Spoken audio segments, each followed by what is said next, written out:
আপনাদের জবা গাছে কি অনেক অনেক কুড়ি এবং ফুল ফোটাতে চাইছেন, অথচ আপনার গাছে কোনোভাবেই কুড়ি ও ফুল ফুটছে না, কিংবা গাছের কোনো গ্রোথ হচ্ছে না?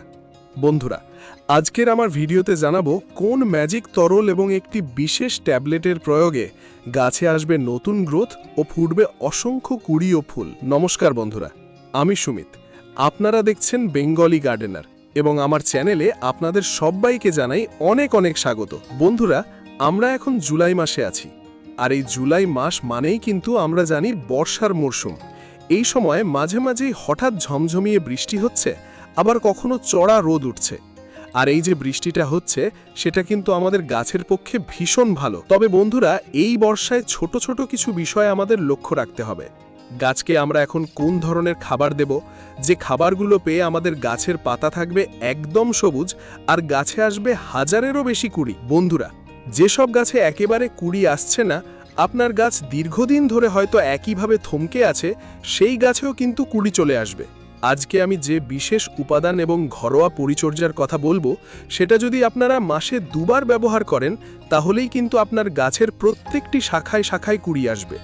এবং যেসব ছোট ছোট গাছের একেবারে বৃদ্ধি হচ্ছে না, গাছগুলো থমকে পড়ে আছে, সেই গাছেরও কিন্তু দ্রুত বৃদ্ধি হবে। বন্ধুরা, ঘরোয়া খাবার যদি আমরা গাছে বারবার দিই, সেটা কিন্তু আমাদের গাছের মাটির জন্য ভীষণ ভালো।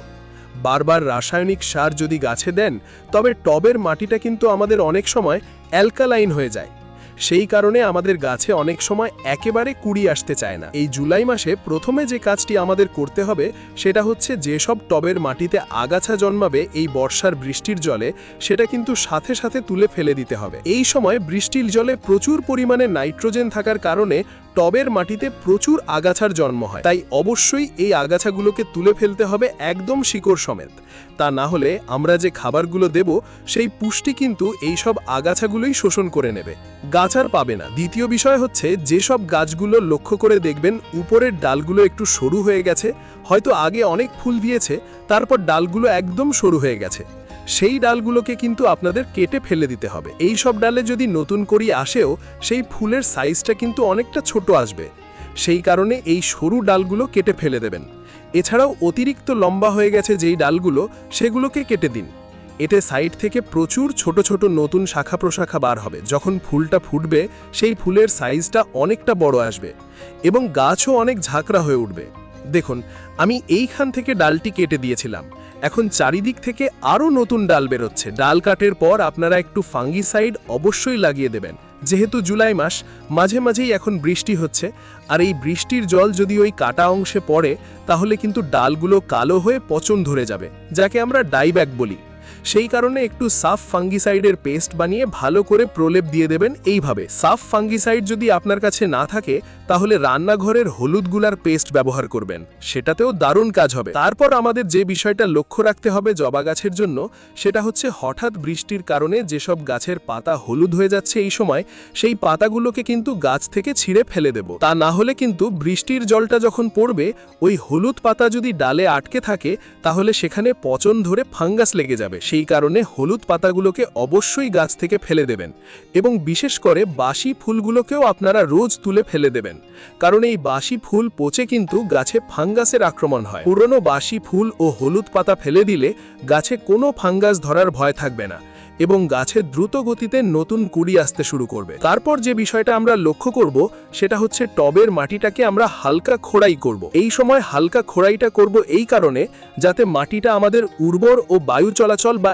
এয়ারেশন ভালো থাকে এবং তার সাথে বর্ষায় যে মাটি অনবরত ভিজে থাকছে, সেটা কিন্তু দ্রুত শুকিয়ে যাবে। অনেক সময় হঠাৎ বৃষ্টি এবং হঠাৎ কড়া রোদের কারণে আমাদের টবের মাটি প্রচণ্ড শক্ত হয়ে যায় এবং গাছ কোনো প্রকার খাবার ও জল ঠিকঠাক শোষণ করতে পারে না। তাই অবশ্যই আমাদের মাসে দুবার মাটিটিকে খুঁড়ে দিতে হবে এবং আমাদের জবা গাছের পাতাগুলো একদম সবুজ রাখার জন্য যে খাবারটা দিতে হবে, সেটা হচ্ছে নাইট্রোজেন সমৃদ্ধ খাবার।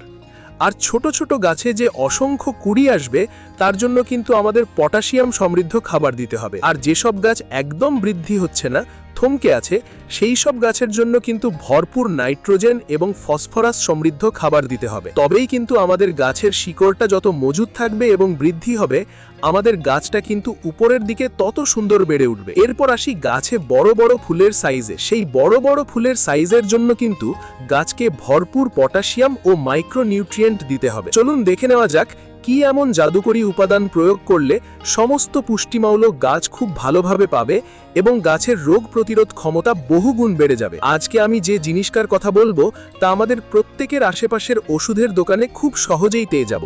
সেটা হলো ডিসপ্রিন ট্যাবলেট। এই একটি ট্যাবলেটের দাম কিন্তু মাত্র 1 টাকা। হ্যাঁ বন্ধুরা, এই ডিসপ্রিন বা অ্যাসপিরিন ট্যাবলেটের মধ্যে থাকে স্যালিসাইলিক অ্যাসিড।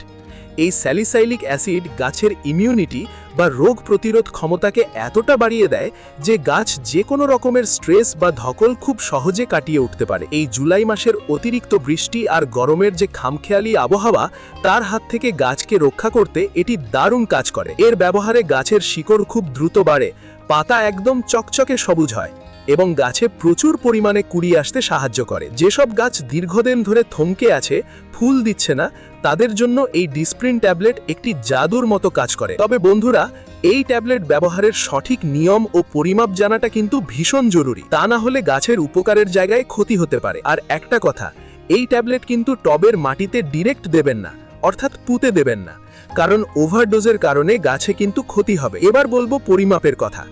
1 লিটার পরিষ্কার জল আপনারা নেবেন। এখানে আপনারা বৃষ্টির জল নিতে পারেন, তাহলে আরও ভালো হবে।